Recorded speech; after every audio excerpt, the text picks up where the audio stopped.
Hello student, welcome to science classes.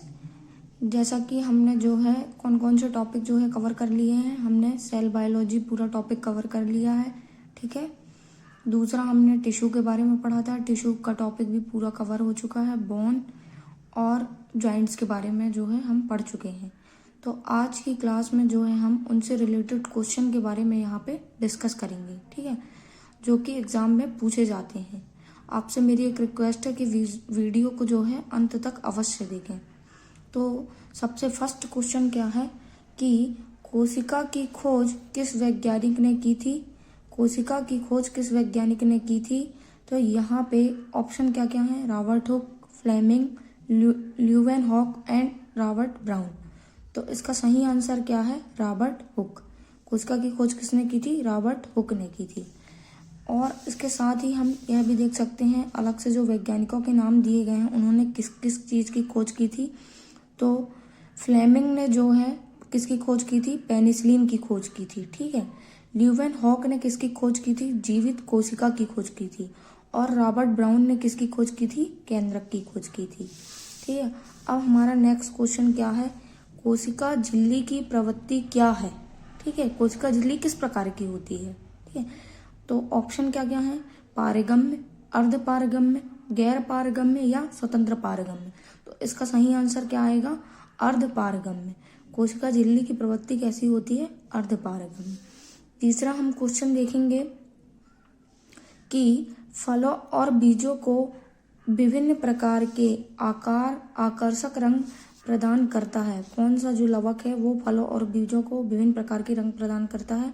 तो option क्या क्या दिए हैं इसमें? ल्यूकोप्लास्ट, क्रोमोप्लास्ट, क्लोरोप्लास्ट या टोनोप्लास्ट।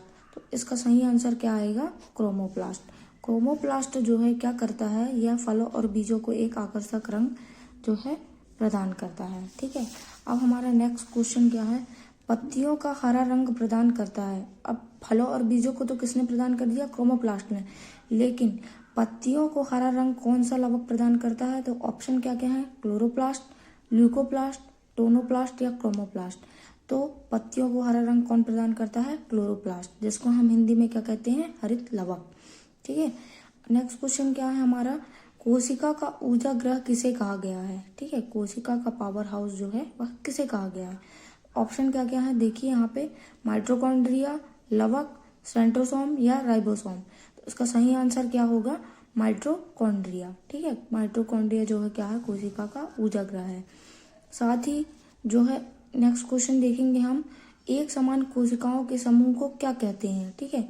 एक समान कोशिकाओं के समूह को क्या कहते हैं? क्या कहते हैं? ऑप्शन क्या क्या है देखेंगे यहाँ पे?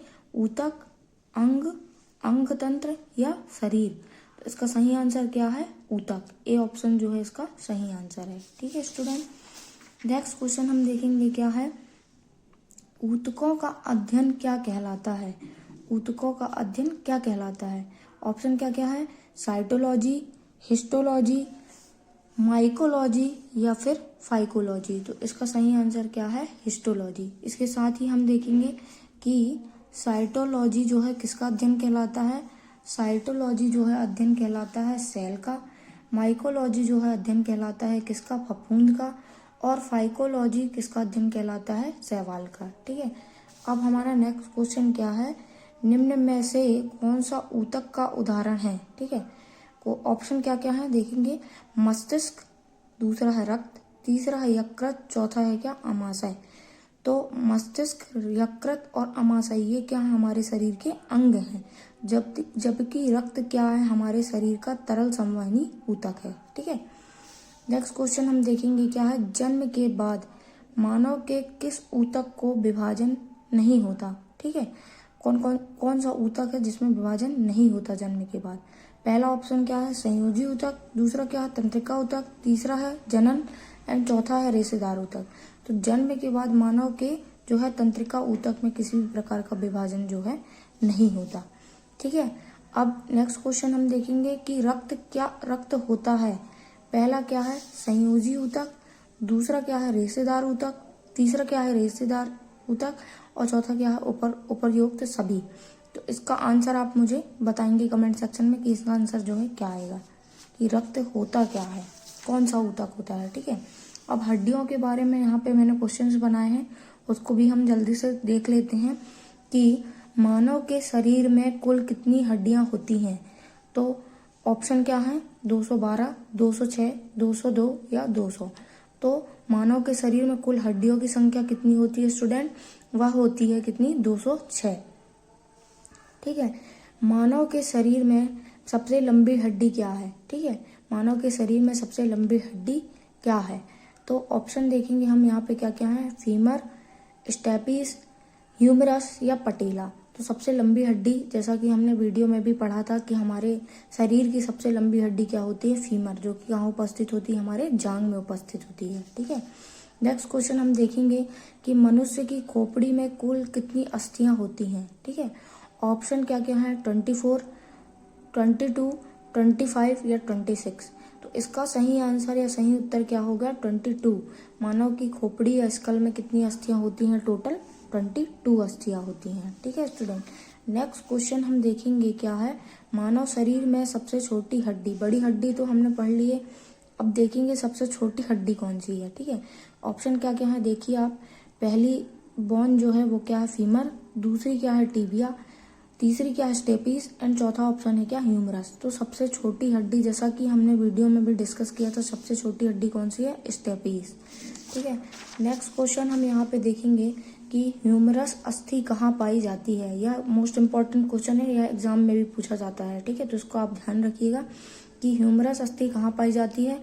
ऑप्शन क्या क्या है, जांग में पाई जाती है, कि ऊपरी भुजा में पाई जाती है, अग्र भुजा में पाई जाएगी या पिंडली में पाई जाएगी। तो इसका सही आंसर क्या है, जो ह्यूमरस अस्थि जो है पाई जाती है वह कहाँ पाई जाती है, हमारी ऊपरी भुजा में पाई जाती है। ठीक है स्टूडेंट, हमने जो है आज जो है 15 क्वेश्चन पढ़े, जो कि मोस्ट इम्पॉर्टेंट क्वेश्चन है, एग्जाम में आने वाले क्वेश्चन है। तो इन वीडियो को जो है आप पूरा जरूर देखें, और अगर आपको मेरी वीडियोस जो है पसंद आ रही हैं तो चैनल को सब्सक्राइब करना ना भूलें, कमेंट सेक्शन में कमेंट जरूर करें, लाइक करना ना भूलें।